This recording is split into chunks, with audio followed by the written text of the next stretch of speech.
taala wa barakaatu. noo ngi nuyu mbokk jullit yëpp di leen baalu xaq te di leen baalu xaq di ñaan yàlla sunu borom mu boole nu baal. tey sunu kàddu gi dañu koy yëkkati jëme ko ci sunu kilifa di sunu sëriñ di sunu wayjur sëriñ Mouhamadul Boubacar Sy moom sëriñ Mansour moom sunu maam si El Hadj Malick di ko sant bu baax te di ko ñaanal mu nekk sunu royukaay nag barki dem bu déggati ngeen jëf ci mu jëfati ci li tubaab di wax modeste ñu koy wax nite muy simplicité bu mu waneeti ndax yàgg na koo wane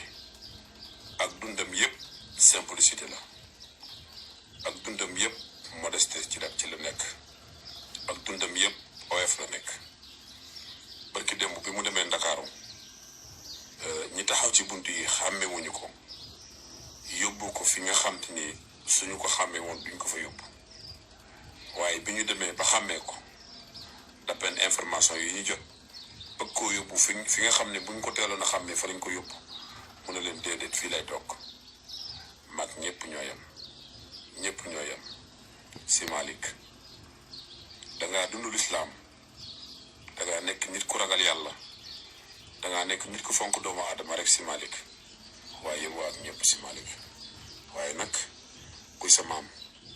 si El Hadj Malick kuy sa wajur Sëriñ Mansour moom rek nga war a mel. wax dëgg yàlla day su la neexoon sooy ñëw ci bërëb boobu mbooloo ngay àndal muy ay garde corps wala ay motard wala ay ab daayira ci boppam soo bëggoon ñu ànd ak yow si Malick waaye nag sa oyof ak sa xam ne àdduna du dara moo sabab bi ngay ñëw meloo noonu ba tax na ñoom xàmmeewuñu la ndax ñoom kat boo leen fekk see ci li ñu bëgg rek ñu xàmmee la waaye boo leen fekk siwul ci li ñu bëgg duñu la xàmmee si Malick